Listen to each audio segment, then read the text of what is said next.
Assalamualaikum warahmatullahi wabarakatuh. Bismillahirrahmanirrahim. Nahmaduka ya ghafuru ya syakuru. Shalli wa sallim barik ala sayyidina Maulana Muhammad wa ala alihi wa sahbihi asma'in. Nama ba'du. Teng ngerso para keluarga besar Kiai Haji Akil Sirot wabil khusus teng wau niki pernah paman kalian kula. Terus gada otoritas meksa. Tapi itu saya keren yang bihan malah pernah mbah gitu. Dia pernah mbah ke putrine guru kula niku dimanfaatno beliau kayak gitu. Nggih sedanten para habaib wonten Mas Arif Kapolres sedanten ingkang kula hormati. Niki paling kula ngisi nampung 20 menit niku mun top niku mun. Terus katanya niku ahlul ilmi dihormati tapi nyatane dipeksa. Terus memang banyak paradok dalam ilmu usul fikih.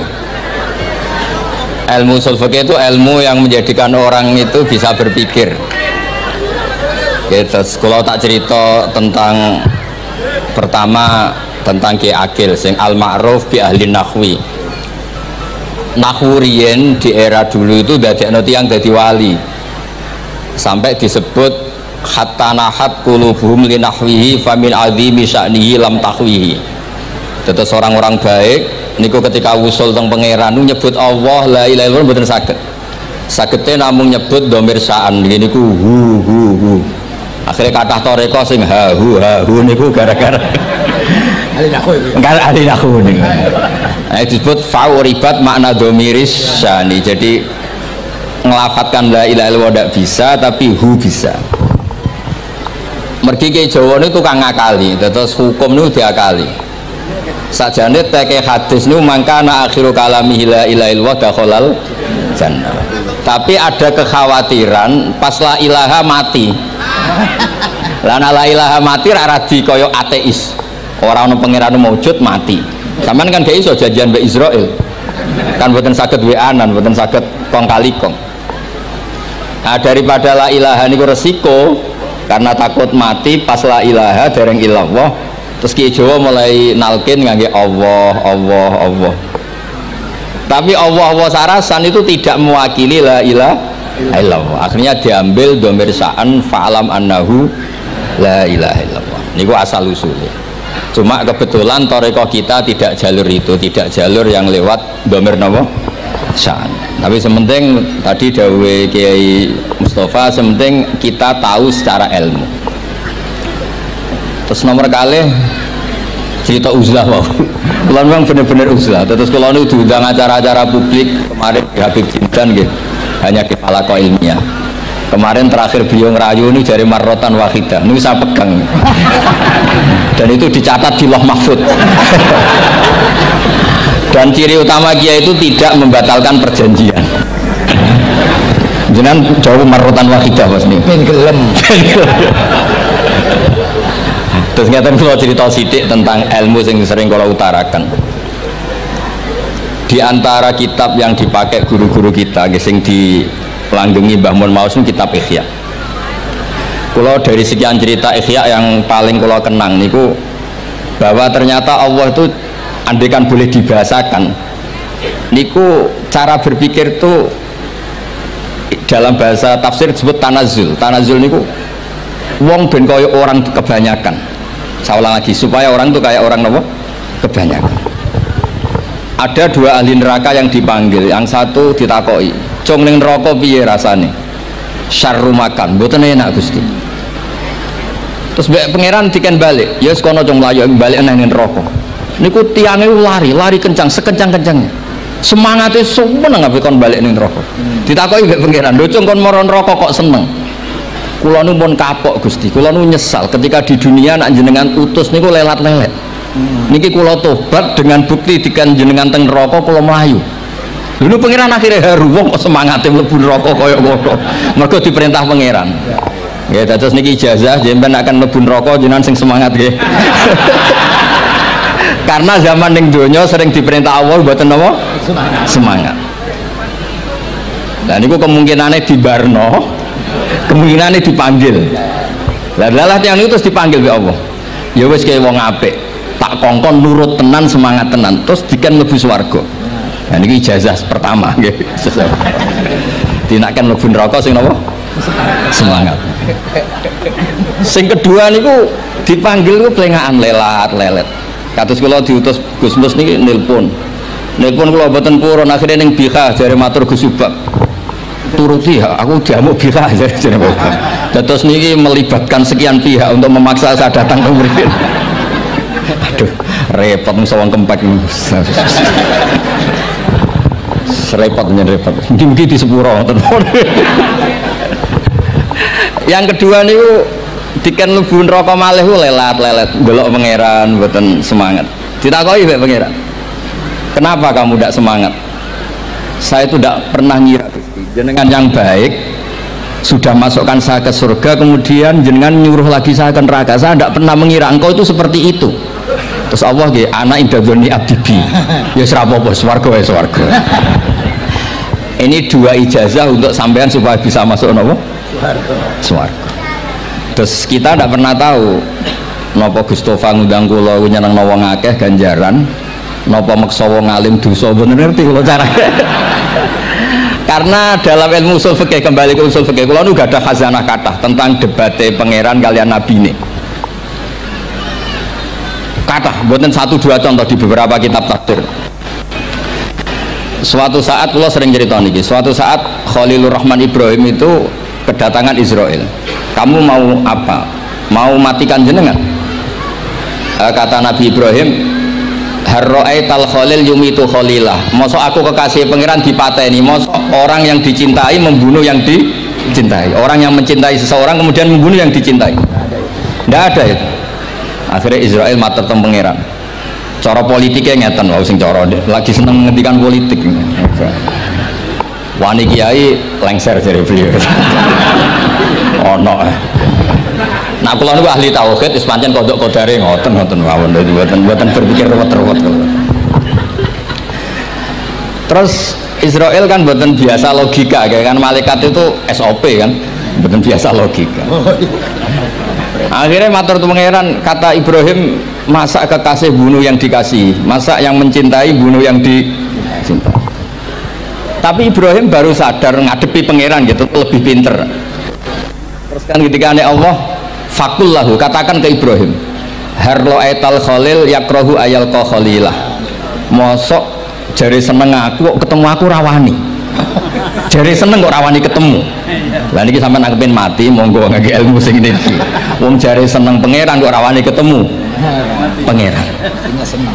Jeneng, seneng ketemu. Ibrahim seneng terus akhir. Yo mati saiki ra apa mati saiki. Terus kedua niki cerita, karena ini pondok ilmu, orang harus biasa pakai logika usul fikih. Politik juga gitu. Nak kiai politik rawan kena syubhat. Tapi nak wong soleh oleh politik, kue ridho dipimpin wong fasik-fasik kabeh. Ya, mboten ngerti, mbok sing bener iki pokoke ngoten. Yes, itu memang logika usul napa? Fikih. Logika usul napa? Fikih. Ketika Nabi Adam badhe didamel niku materinya saking bumi. Pertama sing diutus Jibril ambekan qabdatan minal ardi, segenggam bumi. Saya mau bikin Adam, materinya dari bumi.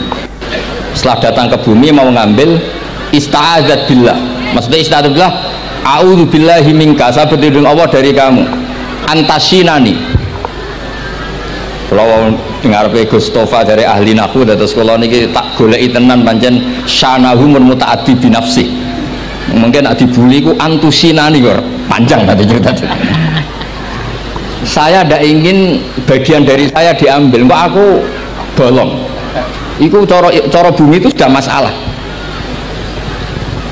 Terus akhirnya Jibril kembali, ya Allah, dia berlindung kepada engkau maka saya lindungi. Allah membenarkan Jibril, Mikail juga sama. Tapi ketika Israel, ini Israel itu masalah memang. Ketika disuruh ngambil bumi, buminya ista'adzat billah, tetap diambil. A'udzu billahi minka antasinani, saya berlindung Allah supaya kamu tidak melukai saya, menciderai saya dengan mengambil bagian dari saya. Kata Israel, wa a'udzu billah alla unaffidhu amroh. Saya juga a'udzu billah diperintah Allah kok tidak kasil. Kudu kasil. Lah saya tidak tahu yang benar istilahnya Jibril atau istilahnya Israil. Terus memang sudut pandang. Makanya dulu ketika banyak pondok putri itu kiai-kiai kuno dulu itu menentang. Alasannya nggih, nak bojone jelas khawatir kiai ini kecoba itu jelas. Tapi banyak kiai itu nggih khawatir tenan. Kecoba fitnatin nisa. Tapi ketika logikanya dibalik, apa kamu ridho para perempuan-perempuan muslimat itu tidak dapat pendidikan apa? Agama. Hanya karena orang soleh tidak punya nyali, tidak punya peduli mengajar. Tapi dia sakit diwalik. Ustadz-ustadz sing imane pas-pasan itu kowe ridho nak kecoba. Sampean milih mana? Ridho kecoba apa ridho bodoh? Nah, logika-logika usul fikih ini yang kemudian dipakai Wali Songo. Dipakai Wali Songo kemudian membiarkan sekian tradisi yang insya Allah itu salah sebetulnya. Tapi tidak sebanding dengan asmane Allah Subhanahu wa taala. Misalnya begini. Gini iki dirungokno mawon. Sampeyan ra paham mboten napa-napa. Sampeyan nak ra paham wis anggap ae tawadhu. Sepantese wong awam ya ora paham. Nak paham dadi kiai. Terus biasa mawon sampeyan nak ra paham aja tersiksa. Umpamane jenengan mboten kiai kok kon paham. Nah sampean pinter kados kula mestine ora ngrungokno, semangate hasud. Terus rivalitas berkono. Nah cara Mbah Mun nak cerita ngoten, dhisik kowe zaman bodho iku angger kiai mbok cucuk. Bareng padha kiai niku koyo saingan. Niku pun sunatullah ndak bisa dihindari, niku pun sunatullah. Terus kembali lagi ya. Logika-logika usul fikih niku dipakai oleh Wali Songo. Ngeten ada cerita ini rungok nonton. Itu sudah saya cek di beberapa riwayat termasuk di Musnad Imam Ahmad. Ada orang ini bukti teorinya Wali Songo itu benar. Wonten tiyang gadah kesalahan. Niku dokumen kesalahan niku madul basor sepanjang mata melihat. Wes ngoten jumlahnya 99 bok. Kayak apa banyaknya? Per bok madul basor sepanjang mata nopo melihat. Ketika dia ditanya Allah itu kalau tanya demokratis. Azolamat kakatabati, jangan-jangan malaikat saya sentimen kalau kamu jelek ditulis, kalau baik enggak Gusti. Afalaka udhurun, jangan-jangan kamu saat salah itu punya alasan. Enggak Gusti, ya memang salah. Tapi kata Allah, sudah kamu tenang saja, kamu punya ini. Itu hanya satu box, ya kira-kira kayak tempat jam tangan itu. Enggak, kamu punya ini, cukup ini. Terus malaikat tanya, ya Allah, apa artinya, apa ngefek itu kalau ditimbang dengan kejelekan sebanyak itu dengan satu box jam. Orang ini juga bilang, Gusti sudah ada usah ditimbang, nggak ngefek itu pasti kalah. Tapi setelah ditimbang menang yang satu box kecil tadi, karena di situ ada la ilaha illallah Muhammadur Rasulullah. Jadi malaikat diancam sama Allah, kamu berani tidak mempertimbangkan nama saya? Apapun banyaknya box itu dosa itu tidak saya. Kalau ini la ilaha illallah itu nama saya. Kamu berani tidak mempertimbangkan nama saya? Ya tidak berani Gusti, ya harus dimenangkan. Nah itu semalamnya kalau pengajian ini ya ono ikhtilatur rijal wan nisa, tapi baru kayak ngaji di sepuro. Ya aja muni halal tapi ya aja muni terus gak ono faedahe. Sepuro. Di sepuro insyaallah. Karena kalau nuruti harus steril halal itu kayaknya tidak bisa. Terus di situ ditutup fala yaskulu ma'asmillahi ta'ala syai'un. Dibanding asmane Allah Ta'ala sesuatu itu tidak ada nilainya, pasti menang Allah Ta'ala. Sehingga banyak ulama ngendikan kowe nak berdosa bersalah maca iki. Dan kalau Anda dosa misalnya catatannya satu box terus di bawah ada astagfirullah, malaikat ditanya sama Allah, kamu berani tidak mempertimbangkan nama saya disebut di situ? Enggak berani. Nah, saya ini ribuan orang yang ngundang, saya berani mengabaikan. Bareng ana wong ngaku mbah ya mbah tenan wae. Ya terus ngoten, kowe wani gak mempertimbangkan Gustofa sing mantune Mbah Maimun.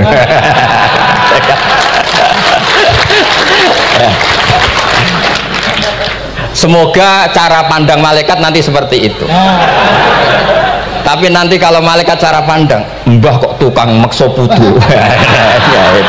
Nah, itu mbah model opo.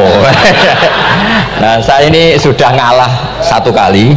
Berikutnya logika kedua yang insya Allah terbangun di kalangan malaikat, yaitu mbah ora oleh maksa napa butuh.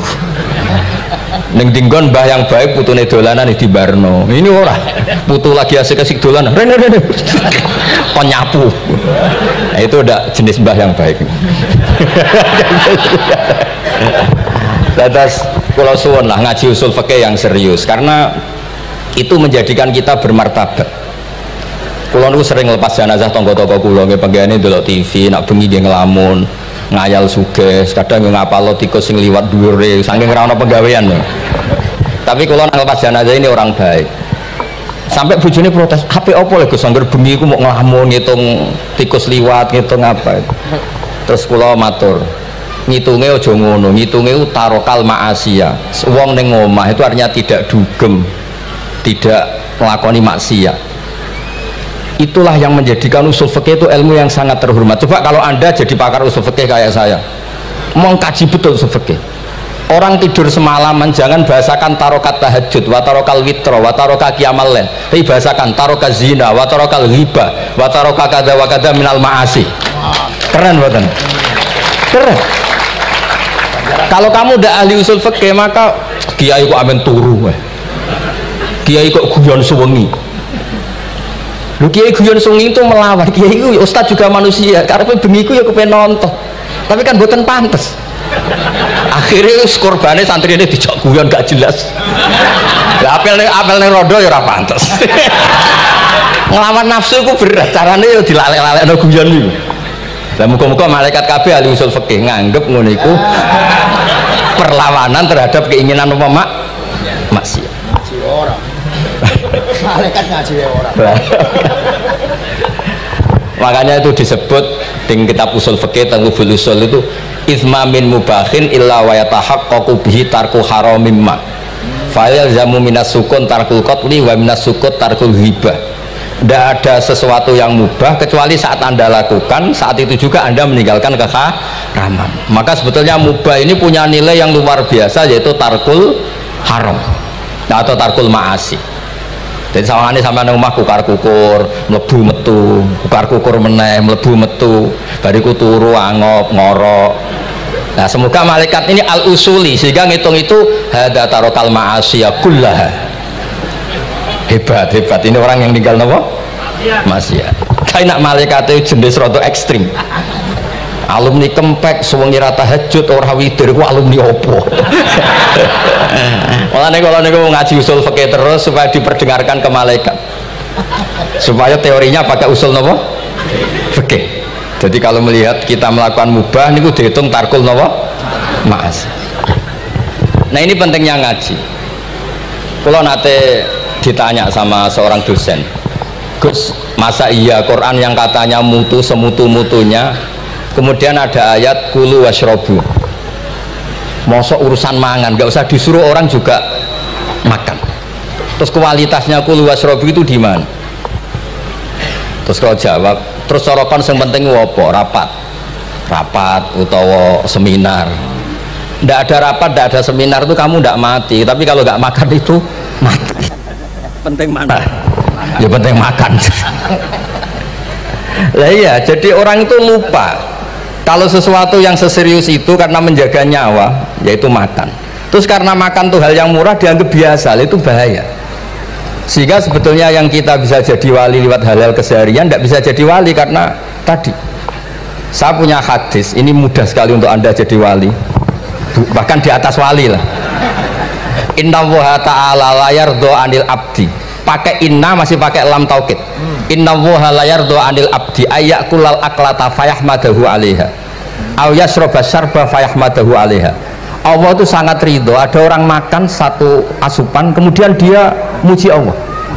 Loh, orang tidak punya alpat itu tidak mati, tidak punya tanah ribuan hektar itu tidak mati, tapi kalau nggak makan sesuap nasi mati. Penting mana? Penting makan. Tapi gara-gara kamu tamak untuk syukur nunggu punya alpat, untuk syukur nunggu punya tanah banyak, Anda ini bodoh. Mau syukur saja syaratnya kok banyak. Jadi sebetulnya kalau kita mau jadi wali itu cukup setiap makan itu kamu syukur. Fayahmadahu alaiha aw yasroba syarba fayahmadahu alaiha. Makanya wali-wali dulu kalau didik raja yang sedang berkuasa itu ditanya, kamu raja besar, punya pengaruh besar, andaikan kamu di padang pasir, dan kemudian Anda tidak mendapatkan air sama sekali, apakah kamu menggantikan kerajaan kamu demi beli satu seteguk air? Iya, akan saya beli karena saya kalau tidak minum mati. La tafrah bimulkin la yusawi jar'atamain. Kamu jangan bangga dengan sistem kekuasaan yang tidak senilai dengan seteguk air. Orang nggak jadi raja itu nggak mati, tapi kalau nggak minum mati. Terus akhirnya dosen itu tahu, wah berarti kul wasrobu itu luar biasa, Gus, sangat luar biasa. Makan dan minum itu luar biasa. Makanya terus ada kiai mertamu mangan. Kalau tadi baru datang kon mangan, di sini ya ada mangan. Ya saya anggap baik itu proses jadi wali, ngoten mawon. Jadi segampang itu jadi wali. Nah kemudian gara-gara torekoh terus jadi wali ku repot kon maca 10.000 wiridan kon opo. Kesuwen nih cara-cara kesuwen. Karena ini partai gak torekoh tadi. Dulu abahnya Mbah Maimun Mbah Zubair itu kalau disuruh wiridan lama-lama itu nggak mau. Sementing diridani pangeran, maca kok akeh-akeh. Nah, itu partainya partai ahlul ilmi. Ya partainya partai ahlul apa? Nah kemudian karena saya ini nekuni tafsir ya, itu saya kepengen ya menggerakkan supaya ilmu Quran itu menarik. Caranya apa? Cari sisi ekstrimnya. Kalau bolak-balik, kenapa sih orang nggak janggal? Nggak janggal itu udah iskal. Quran itu kan kalamu, salah lagi Quran itu kalamu. Masa iya Allah yang Tuhan kemudian ngendikan iya kana butuh iya kanas tai. Kepadamu aku menyembah. Masa Allah ngendikan gitu pada kekasihnya Nabi Muhammad? Padahal Allah itu al-ma'bud, bukan abid. Allah yang disembah, bukan yang menyembah. Semua ahli tafsir, saya bukan bilang sebagian, semua ahli tafsir pasti ngendikan begini. Wa yuqaddaru qabla qaulihi ta'ala iyyaka na'budu qulu. Sebelum iyyaka na'budu itu ada kata yang disimpan yaitu qulu. Jadi iyyaka na'budu itu betul ngendikane Allah, cuma sudah dikasihkan Jibril kepada umatnya Rasulullah. Jadi Jibril bilang gini ke Rasulullah Muhammad, qul iyyaka na'budu. Kemudian Nabi juga bilang ke umatnya qulu iyyaka na'budu. Jadi ini kalam Allah yang sudah milik kita. Nah berhubung milik kita, kita sah mengatakan iya karena bukti. Karena kalau tidak janggal, masa iya Allah berdoa ihdinas siratal mustaqim, tunjukkan kami jalan yang benar. Ya, kalau ihdinas siratal mustaqim kalamu berarti kan Allah yang berdoa. Nah sehingga semua tafsir bilang sama. Wa yuqaddaru qabla qauli ihdinas siratal mustaqim qulu. Nah terus ada mufassir lain bilang jangan mulai iya karena butuh ya semuanya, mulai bismillah, qulu bismillahirrahmanirrahim. Masa iya Allah sendiri yang bilang bismillahirrahmanirrahim? Nah dengan tafsir seperti ini terus kita akhirnya lagi-lagi kembali ke usul fikih, kembali ke balaghah, kembali ke nahwu. Kalau enggak ya Anda akan menafsiri Quran pakai logika Anda sendiri sampai ada mungkirus sunnah. Pokoknya sementing kembali ke Quran, orang roh Quran itu kayak apa. Saya kemarin ngaji di Sedan di daerah saya bilang Sayyidina Umar itu Islam sebelum minta hidayat. Khalid bin Walid ya Islam sebelumnya ya tidak minta hidayat. Nah itu kan janggal, padahal katanya Quran itu hudal lil muttaqin, petunjuk bagi mereka yang takwa. Padahal tidak ada sabkut takwa untuk Umar. Umar tidak pernah takwa, tapi nyatanya Islam. Bahkan dia masuk ke rumahnya Zaid bin Arqam itu mau bunuh Nabi, mau nyari Nabi, bukan mau Islam. Tapi ketika dengar iparnya membaca Toha ma anzalna alikal Qur'ana litasqa, kemudian dia masuk Islam. Ya, lalu gimana tentang hudalil muttaqin, petunjuk bagi mereka yang takwa? Banyak ulama yang mengatakan lil muttaqin itu balaghahnya lil iktifa, lil muttaqina wa ghairihim. Jadi Quran itu petunjuk bagi yang takwa dan yang tidak takwa. Dan itu di bahasa Arab sah. Di bahasa Arab sah. Misalnya gini ya, kalau sampean punya ponakan dolan, congcong nang mangan. Ya maksudnya ya mangan mobil, mangan tok seretan mati kan. Itu kan satu paket. Saro bila taqikumul harra wal barda. Pakaian yang melindungi dari panas. Di situ nggak disebut wal barda, tapi artinya juga wal barda. Karena kalau tidak diartikan lil iktifa, nanti Quran itu memberi petunjuk bagi yang sudah muttaqin. Corong doang nguyai segoro, wis takwa kok. Nah ini kita butuh ahli tafsir yang al-usuli. Karena itu yang menjadikan Quran punya kualitas lagi. Seolah lagi punya kualitas lagi. Kalau ndak, Quran tuh kayak biasa-biasa saja, kayak tadi kulu wasrobu kayak dan seterusnya dan seterusnya. Jadi kalau suwun barokahnya hormat sama orang alim kados Ki Akil, Ki Siras dan keluarga mriki. Orang menghidupkan logika ilmu lagi. Jadi kalau seneng lah, nah dalam Gusmus ahli ilmu buatan krono niat fakir buatan. Biar sampean ngerti lah, kalau ngadepi ahlul ilmi itu pun buatan level. Ahlul ilmi itu kalau punya logika itu tidak bisa dibantah. Saya beri contoh sekian contoh yang nyata yang diajarkan Rasulullah SAW. Nabi itu pernah mau dipermalukan orang karena Nabi ngendikan la adwa wala tiarata, tidak ada penyakit menular. Terus ada orang iseng kok onta yang kena kudisen itu dijejerkan yang waras ikut kena kudisen. Terus orang ini tanya, ya Rasulullah ini tadi sehat tapi kena onta yang kudisen ikut kudisen. Nabi tanya lagi, faman adal awal, yang kudisen pertama ketularan siapa? Oh itu dari Allah ya, maksud saya seperti itu. Jadi ada terus orang-orang kafir itu cara berpikir aja alal alihata ilaha wahida innaha adalah syai'un ujab. Muhammad ya tentu mereka masih jangkar. Muhammad problem kita ini banyak. Kalau Tuhannya satu tidak cukup. Ada problem kredit macet, ada problem macam-macam kan, utang piutang macam-macam. Kalau Tuhannya satu tidak cukup. Kita butuh Tuhan banyak karena problem kita banyak. Lalu Nabi mengajarkan mereka apa logika yang dibangun. Kalau kamu jadi buruh, kemudian majikan kamu banyak, semuanya merintahkan kamu, kamu bingung nggak? Ya bingung. Tuhan kamu itu majikan kamu, kalau banyak-banyak perintah semua kamu yang bingung. Ya sudah mat, Tuhannya satu saja. Itu disebut wadorobawa rasulan dorobawa masalah rojulan fihi syuraka umutasakisuna warojulan salamal lirojul. Nah sekarang itu kita ini mulai kehilangan fatonahnya Rasulullah SAW. Nabi dulu itu kalau menerangkan ilmu itu logikanya gampang sekali. Logika yang dibangun tuh gampang sekali. Ada orang cerita, ya Rasulullah saya ini ada sekian anak saya, yang paling saya cintai satu. Apa saya boleh melebihkan yang paling saya sayangi dalam pemberian? Nabi jawabannya itu tidak langsung, jangan enggak. Apakah kamu berharap bahwa mereka semuanya baik ke kamu? Iya, semuanya saya ingin baik ke saya. Ya kalau gitu jangan. Kan tidak fair kita mengunggulkan yang satu, melebihkan yang satu, sementara kita berharap semuanya baik. Itu tidak fair kata Nabi. Jadi dulu Nabi itu terus ini yang cerita fikih.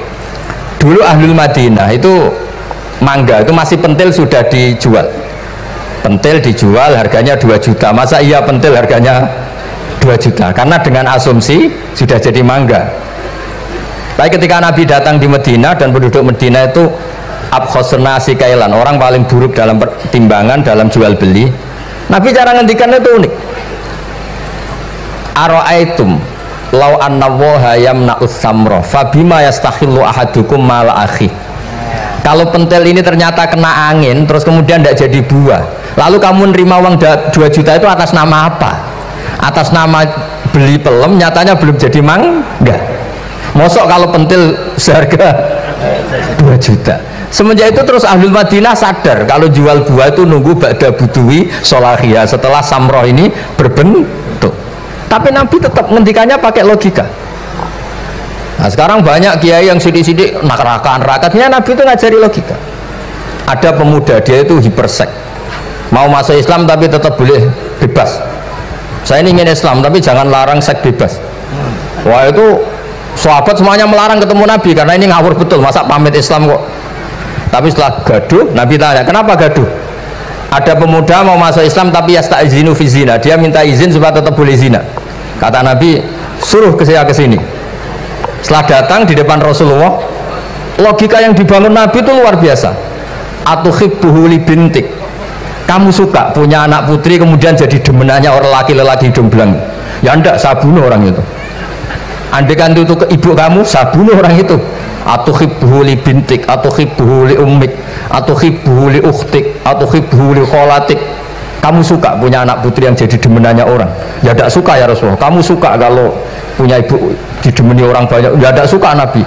Sampai otaknya itu yastakbihu zina, sehingga otaknya itu wah zina itu buruk betul. Akhirnya ya Rasulullah sudah, saya mau se-Islam tanpa zina-zina. Karena logika yang dibangun Nabi itu luar biasa. Nabi pertama mengingatkan atuhibbuhu li bintik, atuhibbuhu li ummik, atuhibbuhu li ukhtik, atuhibbuhu li kholatik. Sampai dia nggak bisa apa-apa. Sudah Nabi sudah. Jadi logika ini yang harus kita waris. Lagi-lagi kembali yang bisa waris itu ahlul ilm. Sama itu kan kayak diskusinya Nabi Yahya dan Nabi Isa. Nabi Yahya itu suka berkawan orang-orang soleh. Setiap berkunjung di mana itu nyari yang orang-orang soleh. Ditanya kenapa kamu berkawan orang soleh? Ya berkawan orang soleh itu asik. Tapi kalau Nabi Isa enggak. Kalau ada desa-desa yang masih hitam, masih merah itu dikunjungi, kemudian dibina. Ditanya sama Nabi Yahya, lima anda tanzilu ala syirarin nas, kok kamu kumpul orang-orang yang kayak gitu? Jawabnya beliau, innama ana tabibun udawil mardo. Di mana-mana Nabi itu ya dokter, di mana-mana dokter menyembuhkan yang sakit. Jadi dulu logika kebalikan itu dibangun, sehingga dulu ulama khilaf itu khilaful a'immah apa? Rahmah. Masyhur itu. Saya sering cerita dan itu ada di kitab Khilyatul Auliya. Nabi Yahya itu lebih ceria. Nabi Isa itu agak sering cemburut. Atau kebalikannya, pokoknya yang satu tuh mali aro ka'abisan ka'annaka taqnatu min rahmatillah. Kamu kok sering cemburut, seakan-akan rahmat Allah itu terbatas, wong kok ora iso syukur. Yang satu gojlok mali aroka dohikan ka'annaka ta'manu min makrillah. Kowe kok guya-guyu, kok is bebas kok neraka wae gitu. Nah, sehingga ya itu tadi sudut pandang. Makanya saya sering cerita dulu kalau Said Abdul Al-Haddad itu tanya, "Cung kowe ngaji sopo?" "Ngaji si A." "Kiaimu tau nangis?" "Ndak." "Ojo ngaji, kiaimu ati atos, kiai kok ora iso nangis." Tapi kalau Abdul Hasan Asadili kebalikan, "Cung kowe ngaji sopo?" "Ngaji si A." "Kiaimu tahu guyu nak ngaji?" "Mboten nate." "Ora usah ngaji wong ora iso syukur." Jadi nah itu yang akhirnya menjadi keseimbangan khaufau wa tama. Ada khauf, ada apa? Roja. Sehingga karena sudut pandang itu nggak bisa dihilangkan, sawalangnya nggak bisa dihilangkan. Ini yang sering diceritakan kisah itu kakaknya ini. Dulu Muhammad bin Hasan Asy-Syaibani, Imam Syafi'i itu lama sekali beliau jadi ulama top yang suka fikir. Dianggap fikir itu aman, meringankan hisab. Nggak jenengan fikir yang dihisab malaikat apanya kan? Kan nggak bisa ngisab jenengan, apa saja tidak punya. Punyanya problem. Nah setelah ngaji sama Imam Malik, Imam Syafi'i tanya, yang ilmunya setingkat jenengan siapa? Kata Imam Malik, sebetulnya Abu Hanifah, tapi orangnya sudah meninggal, tapi ada muridnya namanya Muhammad bin Hasan Asy-Syaibani. Kamu ke sana dari Madinah ke Irak, dulu tempatnya di Baghdad. Setelah di Irak, Muhammad bin Hasan Asy-Syaibani itu kalau ngitung uang tuh di meja, emasnya itu banyak, uangnya banyak, dia hitung di meja, malah kaget. Saya ini gedeng kiai, kedrunya ini ketemu kiai, kedrunya. Ya karena Muhammad bin Hasan Asy-Syaibani itu wali, kamu tanya, kamu heran ya ada kiai kaya? Iya. Ya sudah, kekayaan ini kasihkan orang fasik, biar dipakai demenan, dipakai mabuk, dipakai ini. Terus, ya jangan, kalau kena orang fasik bahaya, jenengan saja. Semenjak itu Imam Syafi'i mulai rodok seneng duit. Jadi ada ceritanya soalnya kok diangen-angen, nah, terus keterusan umatnya kayak gini-gini tuh. Jadi ini cerita nopo istihad, apa cerita nopo istihad. Sama pangkat juga sama. Gue seneng nak wong soleh-soleh tidak ikut ngurus negara ini, mau dikemanakan negara ini. Tapi ada yang berpikir gue seneng nak wong soleh terkontaminasi. Ya sudah monggo, sing serapayu jabat nggih berpikir zuhud, sing payu ya berpikir politik. Yang penting semuanya itu berdasar ilmu, yang penting itu semuanya berdasar apa? Ilmu. Karena ilmu ini basis yang paling diridani Allah Subhanahu wa ta'ala. Masyhur itu di Ihya sering diceritakan Imam Ghazali, ana alim uhibbu kulla alim. Kata Allah, saya ini alim dan sangat mencintai orang alim. Karena orang alim ini yang tahu perspektif. Orang yang enggak, yang ngiranya, saya ulang lagi, yang ngiranya itu enggak ilmiah, di depan orang alim itu sangat-sangat apa? Ilmiah. Yaitu tadi misalnya ada ayat wa min ayatihi manamukum billaili wan nahar. Masa iya tidur yang ngorok semua turunnya secara jelas kok jadi wa min ayatihi? Tanyakan ahli medis, sistem tubuh kita kalau nggak tidur itu kayak apa rusaknya? Dan toat pas-pasan ini satu-satunya solusi ya turu. bengi ngempet kepen delok dangdut, delok dugem. Bareng turu jebule esuk wis bar, alhamdulillah. Cara melek iman kamu seberapa? Tarikan-tarikan maksiat posisi kamu terjaga bisa kalah kan? Tapi kalau tidur sukses kan tarkul maksinya. Nah, karena tidur itu sukses menghilangkan maksiat disebut wa min ayatihi manamukum billaili wan nahar. Sampai Imam Ghazali ngendikan di makalah itu, sehingga nanti ibadahnya umat ini di akhir zaman an-naumu, ibadah terbaiknya itu tidur. Jadi mulai maksud kula ngeten lho. Sampai nanut jalur wong alim dia turu ya ibadah, tengok-tengok ya ibadah, jagongan nggih ibadah, gojol-gojolkan ambek kanca nggih napa? Ibadah. Karena ini semuanya kul bi fadlillah bi rahmati fa bidzalika napa? Falyafrahu. Tapi kalau kamu tidak punya basis ilmu, adanya suudzon. Kiai kok jagongan guyon sewengi kiai opo? Kiai kok turu sewengi ku kiai. Karena basisnya ada ilmu. Padahal jelas ketika Rasulullah bikin urutan kebaikan, pertama Nabi ngendikan kamu menolong orang. Jika tidak bisa, terakhir Nabi ngendikan takufu syarraka anin nas fa innaha shadaqatun minka ala nafsik. Tadi beliau juga cerita di nasihat Imam Mun, idza lam tuhsin fala tusi. Kalau tidak bisa berbuat baik, setidaknya kamu tidak berbuat jelek sama orang lain. Dan potongan ini paling gampang apa? Tidur kan? Wis sampean nak turu wis ra zina, ra maling, ra ngrasani wong wis ora tusik. Nah, dengan konstruksi usul fikih seperti itu kamu tahu kualitas ayat wa min ayatihi manamukum billaili wan nahar. Ya sama, ternyata makan itu yang menjaga nyawa, ternyata makan itu yang menjadikan syukur. Kalau kamu nggak percaya puasa, sama nak poso gedang goreng itu mewah. Gedang goreng itu mewah, air satu teguk itu mewah. Makanya kalau lama dulu ada santri kepengen mangan enak, ya saya ingin mangan enak gini-gini, caranya gimana? Itu rumusnya ada sate, ada mie ayam. Idamuhu alju. Kalau kamu ingin enak, lauknya itu lapar. Ya kalau kita kalau puasa itu semuanya kan enak.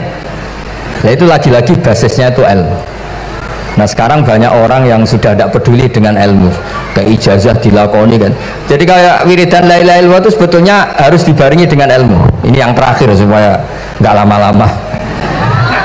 La ilaha illallah itu basisnya ilmu.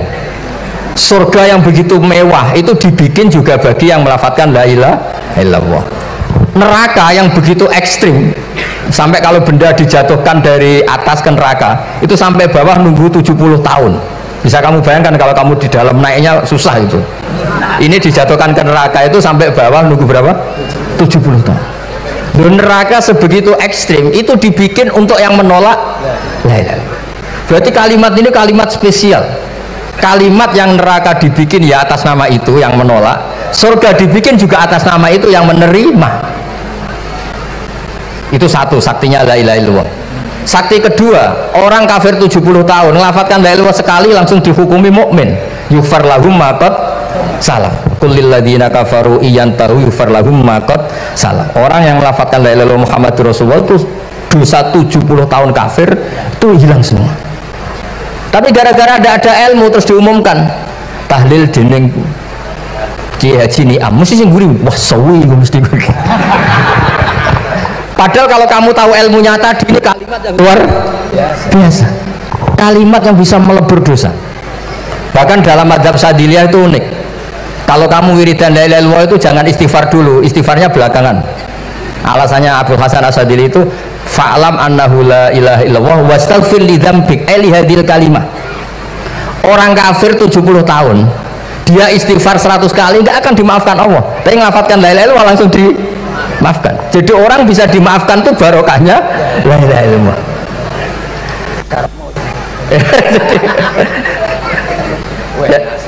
Ya kan?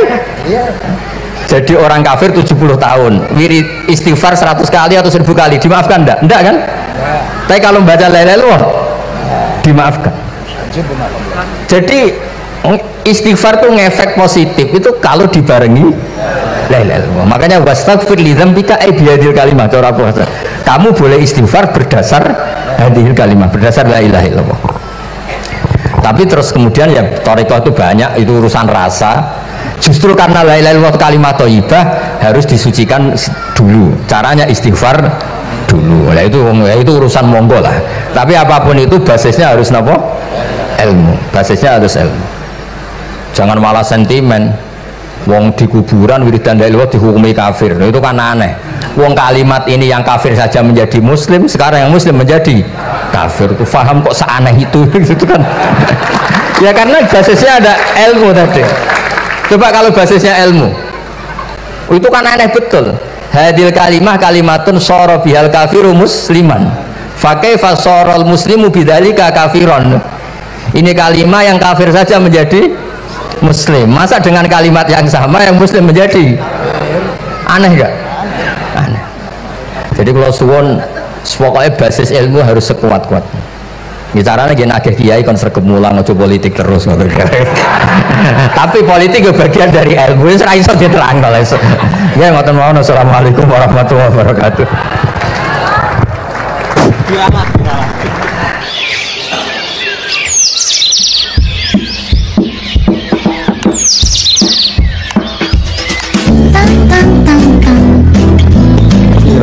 Cuma mereka yang tanya itu biyen belajar piye kok iso alim kaya ngono, ya kan? Nah, terangkan Gus, terangkan. Mati.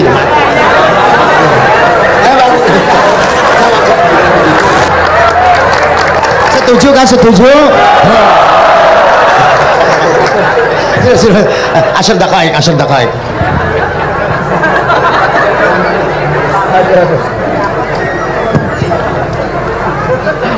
Andaikan pertanyaan itu ke Mbah Mun, mungkin jawabnya gurune sopo.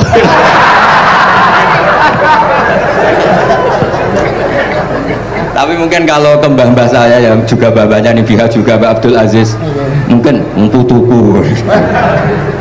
Tapi kalau saya ingin cerita tentang saya paling ya, oh aku sregep. Ya yang jelas tuh dalika fadlu yuti apa? Mayas. Tapi gini, kalau ini menghormati bahasa saya ini, kalau ijazah begini, dulu Mbak Mun tuh sering cerita juga bahasa hal. Kena kepengen ngalim, ku sinau sedurunge ngaji. Ya, misalnya kamu ngaji takrib atau ngaji wahab sama Mbah Mun, kamu baca dulu sebelum ngaji. Sebelum ngaji. Nah, setelah dibaca, misalnya kamu baca rofa, kok Mbah Mun baca jer, kamu baca jer, Mbah Mun baca rofa, berarti goblok tulen. Karena semua teori Anda kok salah. Ya misalnya Mbah Mun baca wadakaro sopa al-musonifu, kamu baca wadakaro al-musonif. Berarti kan goblok banget itu. Ya kan ada cerita gitu, ada orang tuh nggak tahu betul Gus maknanya lam tardiman itu apa. Lam tardiman dicari di kamus tuh udah ada, ternyata itu di head lam tarodaman. Dia baca satu lam tardimannya dicari di kamus sampai hidup mati lagi agak ada. Nah, jadi kamu baca dulu, misalnya di bab khed lam taro ngali sapa mar'ah daman ing geteh. Ternyata ngaji Mbah Mun paginya jadi baca lam taro daman. Jadi kalau kamu malamnya baca lam tardiman loh kok. Jadi itu kata Dewi Mbah Mun mergo sorokan kabeh santriku ora mungkin. Carane ngecek kebenaran Anda itu maca sik. Nanti kalau kemiripannya 50% ya separuh alim. Kalau 70% ya serontok alim. Tapi nanti kalau kemiripannya sampai 100% dan berkali-kali, ya berarti kan sudah luar biasa. Jadi yang ngaji sama Ki Mustafa, Ki Niam, saya mohon santri-santri itu belajar dulu, biar bisa ngecek nanti guru saya baca kayak apa. Pada salah ya Gus. Kenapa tak? Pada salah. Karena kiai itu kalau salah ya mau ngalah. Ini ceritanya bangun betul. Ada kiai nggak tahu apa kakek mergawe kakek politik nggak tahu. Wal babi lan walang. Terus ada santri, kalau gak ada makna kok walang, lawang. Ya walang sini lawang tuh. Mau ngalah. Terus watini lan wit alu. Gurune maca alu. Kalau gak ada makna kok lo. Lah ya wit telu kena gua alu juga. Tapi saya menangi kiai itu kalah sama santri itu. Saroko nyolong sapa wong albedo tangi anduk. Terus gurunya kaget. Cung kok anduk sih? Bareng didelok ndok. Karena kalau pegon kan anduk sama andok itu podo ya. Ini ada podo. Tapi kiainya akhirnya kalah. Memangnya nyolong anduk boleh? Yo ora yo haram, yo podo ae kalau gitu nyolong. Nyolong endok ya haram, nyolong anduk haram. Lo cerita itu masyhur itu. Kalau cerita yang terkenal di Lirboyo itu kan ada santri dari Jakarta di kelas, gurunya bilang Ja'a Zaidun, Zaid datang, waro'a itu Zaidan, saya melihat. Si murid ini itu melihat pintu terus. Lama-lama gurunya itu tersinggung, kamu diajari pelengahan nggak sopan, habis Ustadz bohong. Lah kenapa bohong? Katanya Ja'a Zaidun, Ra'a itu Zaidan, Zaidnya mana?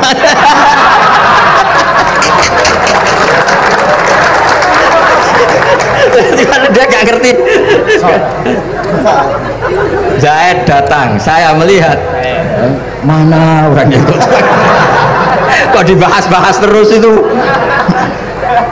Ya, jadi yang serius tadi, kalau sampean ingin nguji kualitas Anda, makanya saya dulu itu pede baca kitab di depan bangun karena ya ngecek. Dan dulu itu Gus Gofur, Gus Kamil sebelum ngaji ya itu mesti sinau sama saya. Nanti ketika Mbah Mun baca tadi kalau kemiripannya kita 90% ya bagus, syukur-syukur sampai 100, dan itu terulang sampai Wahab Hatam, Jamul Jami' Hatam, sehingga kita tahu. Jadi kalau diskusi kita kok salah ya tahu, kalau benar ya tahu, kalau tahqiq ya tahu. Biasanya kalau tahqiq itu Mbah Mun karena takut menyalahkan kiai-kiai Jawa, kalau baca 2 kali misalnya begini, Yasmalu, kadang diwaca Yasmilu ya apa-apa nggih Jawa wae gitu. Karena kalau kita memaksakan sampai benar seperti di kamus, kayaknya kalau di Jawa itu berat sekali. Dumeli bojo bola-balik mesti ora goblok wis apik lah. Karena kalau baca tahqiq itu kan butuh kamus. Yang benar itu Yasmalu misalnya. Tapi kan populer juga orang baca Yasmilu. Saya itu menangi loh, Kiai Jawa dulu baca Simai itu menangi, Master Simai.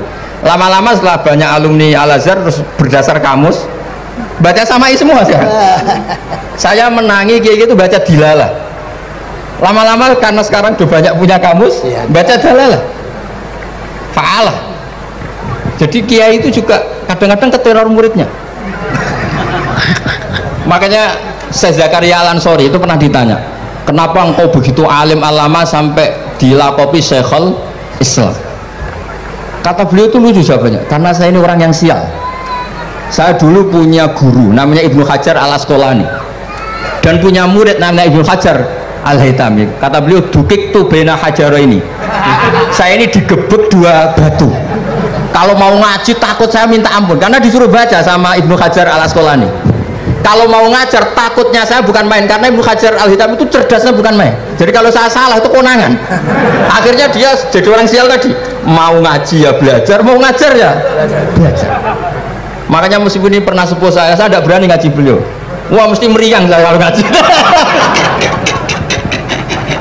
Jadi yang terkenal alim-alim mohon ngajinya dikurangi ya, karena ini kasihan gurunya. Kasihan gurunya. Nggih pun cekap. Bon, itu catat ya. Sebelum ngaji baca dulu. Satu lagi Gus. Sampean ketoke kiai besok kok kuliah? Kamu tuh kuliah? Oh nggih nggih. Pun dari belajar dari mana sampai kemana Gus jenengan? Dari Mondok sampai ke Jogja sampai Putih. Monggo. Ini karena sesuai kontrak nggak boleh nyulaini janji sekali aja sekali tak tekno. Jadi sebetulnya kalau di ilmu saya kan sering ketemu ahli geologi, ahli sosiologi. Sebetulnya di ilmu kita, saya kan lama di Jogja dan itu yang saya pakai juga ilmu zaman di pesantren. Misalnya sosiologi itu kan ada mukadimahnya Ibnu Khaldun. Itu kan teorinya luar biasa. Misalnya begini, kenapa Rasulullah itu harus dari suku Quraisy, suku yang sangat terhormat di Mekah? Itu secara teori sosiologi loh, bukan teori nubuah. Kata Ibnu Khaldun, Nabi itu mesti final dari kaum itu aneh. Saya ulang lagi, Nabi itu final dari kaum pasti aneh. Nah masa aneh-aneh ini ditoleransi oleh umatnya karena beliau dari suku yang terhormat. Coba kalau dia dari suku, beliau dari suku yang hina, pasti pas aneh-aneh langsung diadili. Ya kalau di NU lah, ndak Gus Dur kok bikin aneh-aneh di NU kan langsung tuntas. Tapi berhubung Gus Dur itu coba Hasyim, Orang itu mentoleransi, bahkan mengira jangan-jangan teori beliau lebih baik ketimbang kita. Nah makanya terus kata Ibnu Khaldun, ma ba'atsawu nabiyan illa fi manaatin min qaumin, tidak ada nabi diutus kecuali dari kaum terbaik, supaya masa-masa transisi ini nggak ada perlawanan. Nah itu namanya sosiologi. Sehingga beliau ngendikan, ini versi tarikh bukan versi Ibnu Khaldun saja, ketika sahabat disuruh hijrah karena disakiti orang kafir Quraisy, lah engkau sendiri ya Rasulullah, saya ini orang Quraisy, nggak akan ngalami yang seperti Anda alami. Nah itu namanya sosiologi. Begitu juga matematika. Saya sering ketemu pakar matematika dari UI, dari UGM, misalnya bilang zakat kan 2,5% misalnya zakat hijrah. Saya bilang kalau ngitung itu porogapit, padahal kita zaman sekolah porogapit itu pantangan. Tapi saya bilang saya punya matematika lebih cepat. Apa itu Pak Pak? Kalau manggil saya Pak. Kalau di kitab disebut rubu'ul usur apa? Jadi bertahap. Misalnya 1 juta, usurnya akan 100.000. Setelah 100.000 rubu'nya 25.000. Itu kita tidak usah pakai catatan bisa. Nah itu matematika Arab. Makanya orang Arab tuh nggak bisa nulis, tapi matematikanya cepat karena bertahap. Misalnya 1 miliar ya cari aja usurnya 100 juta. Berarti rubu'nya 25 juta. Berarti 2/5, 2,5 nya 1 miliar itu 25 juta. Tapi kalau orang Arab bilang itu rubul usur, diusurkan dulu baru dirubuk. Misalnya 6, 2/3 6 berapa? Orang Arab bilang sulusan. 6 sulusnya 2, sulus 2 kali berarti 4. Sama misalnya zakat zuro. Zakat zuro itu kan al usur sama nisful usur. Berarti misalnya kalau tidak disirami ya, tidak biaya, zakatnya itu 10%, berarti per 100 10. Nah sekarang kalau 10 ini kan berarti 1/10. Nah nanti kalau disirami pakai biaya namanya nisul usur, berarti 5. Jadi orang Arab itu gak mau langsung bilang 5, karena kalau 100 dibagi 5 itu apa, jadi 5 itu mikirnya panjang. Jadi diusurkan dulu, terus nanti dibilangkan nisul usur. Jadi ilmu khazanah kita ini sudah luar biasa. Nah, itu makanya terus orang Arab kalau ngitung matematika itu tidak usah tulisan, tidak usah porogabit, karena bertahap tadi. Jadi misalnya 2,5 bahasannya apa? Rubu'ul usur. 1 miliar usurnya berapa? 100. Rubu'nya berapa? 25. Nah ini semoga buatan ngingkari janji. Wassalamualaikum warahmatullahi wabarakatuh.